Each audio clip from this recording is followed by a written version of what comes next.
Hello! In this video, I'm reviewing these new sketchbooks I found at Dollarama in Canada recently. Premium Drawing Sketchbook, Artist Choice. They come in packs of 2 wrapped in plastic and they're $5 altogether. So you get the 2 sketchbooks for $5, which makes them $2.50 each. I'm very curious about their quality and what the paper's like. I found that every single paper I've ever tested is different and works different with different media. I like to use all my papers and find the best way to use them and take advantage of their quality. What parts of the paper work a certain way, which ways are better than others, and how I can get the best out of each paper and have fun with it. Now for some more important math, they have 75 pages in each book, which is $2.50 each. But because Canada is silly, they don't actually add the tax for you at the store. You have to add it mentally in your head or later. We try to trick our own citizens into spending more money or something ridiculous. I really wish we just add the taxes, or the stores would. Anyway, that makes the actual price $2.87 once you add the taxes, which works out to 3.8 cents per page. Here I am beginning the paper test page, very important. I test a variety of different media very quickly, just scribbling or tiny doodles, in order to swatch on the page and test it out. I'm testing all kinds of materials because I like to force every paper I have to do stuff it's probably not intended to, such as I use watercolors, even watered down, even on inappropriate paper. But I like to see how the paper reacts to decide when it's appropriate and when it isn't.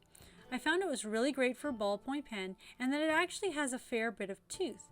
Strangely, I started noticing that colored pencils worked incredibly well.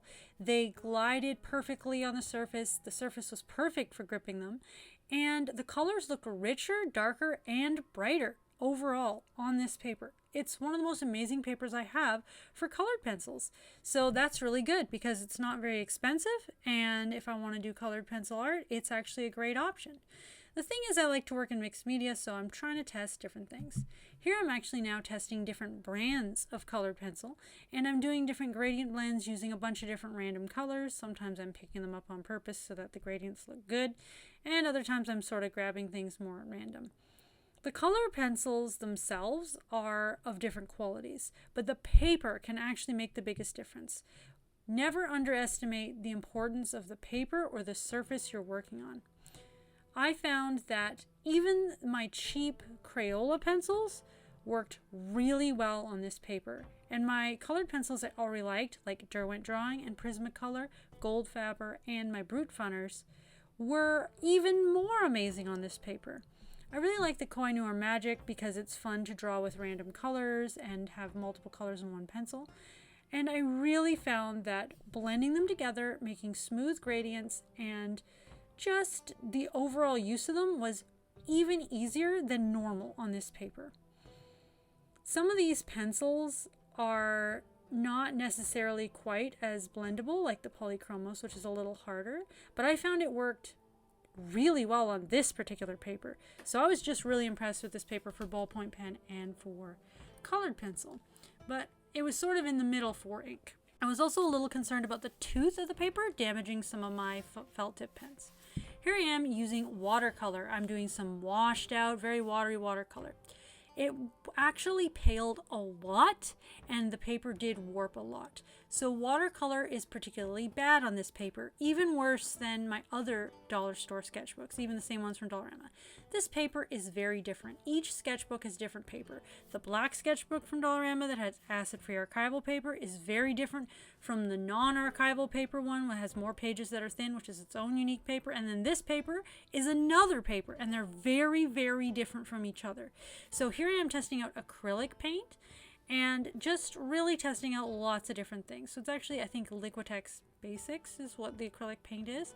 And I'm just trying out different options here. So I find I got to test a couple different colors as well, because if you only test one color, it might be a weird reaction to the one color. So really you got to test a couple different ones just in case. I took out a few different colors to paint in a nice little fishy here. And I end up using up the extra paint to paint in a circle, a wooden circle I also got at Dollarama, so I can make it look like water for miniature terrain for tabletop role-playing. I decided to go back over the watercolor with a second layer to see how well layering works on this paper. And it feels more essential to get the colors bright and vibrant. So I'm probably going to have to layer, actually, if I want good colors on this paper. I'm probably still going to force this paper to work with watercolors rather than accept the fact that it totally shouldn't. And I'm going to try out some gouache here. Going back in with the Mars Lumograph here, these ones are the more black pencils that are harder to erase, but if you use a Faber-Castell dust-free eraser, you can erase anything. The Faber-Castell dust-free, don't know why it's called dust-free, still makes dust. It erases any color pencil and any pencil, even the carbon ones, better. So I'm testing out a few here. I'm testing out different water-soluble pencils before I get back to the gouache. I wet the gouache in the palette I keep on the side here and let the water have a chance to soak in. So that water is soaking in and re-wetting the gouache while I'm doing these other swatches, so I can come back to it after. The thing is that this paper, you can force the paper to work anyway, but you have to decide when it's worth it and when it's not. And for me, sometimes it's still worth it because you're saving so much money on the paper, and I don't really care if it warps at all. If I'm not doing an original art to sell and I'm not hanging it up on my wall or giving it away as a gift, I really don't care if it warps at all.